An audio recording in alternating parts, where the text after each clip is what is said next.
These are 4 breathing techniques to increase your mobility. As a bonus, they also can decrease your pain, they can decrease muscle tension and anxiety and stress. The reason they work is that breathing is our only conscious way to change our nervous system.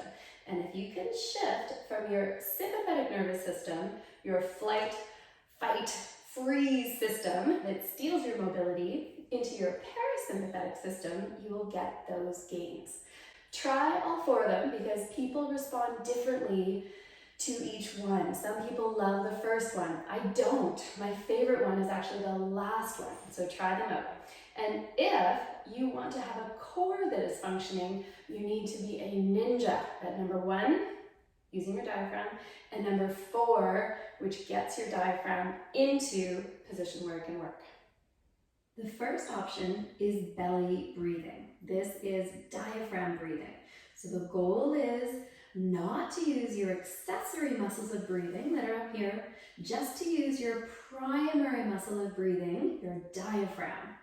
So one hand on your chest, one hand on your belly, and the goal is to breathe in through your nose. Big messy belly breath in, no movement up here, and a relaxed breath out. It can be through your nose or your mouth. You want nothing else on. Core is not on, so your bum is relaxed, your head is relaxed, your shoulders are relaxed. There's no movement up here, just a big messy belly breath in. So you can get a closer look again. No movement here, lots of movement here.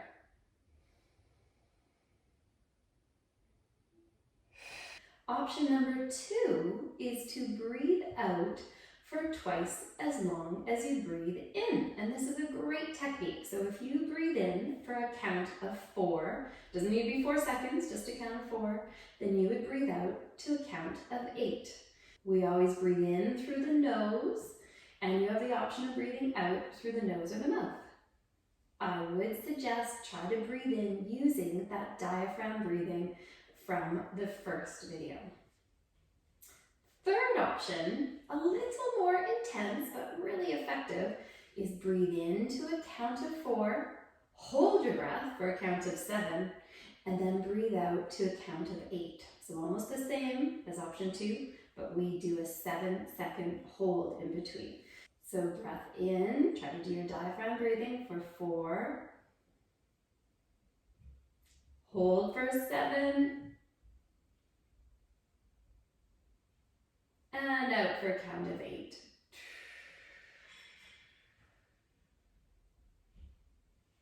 Option number 4. Now this is my favorite. If I am in a state of high anxiety, number 1 and number 2 don't do anything for me. Number 3, a little bit, but this is the one I go to.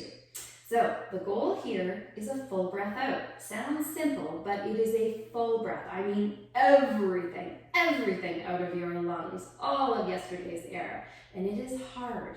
So what it looks like is this. You take a breath in through the nose. You breathe out through pursed lips. You keep breathing out all the way. You're tensioning your core, you're bringing these ribs down, you're making sure you don't pooch out here. Your core is as small as it can be. And when you cannot breathe out anymore, you breathe in.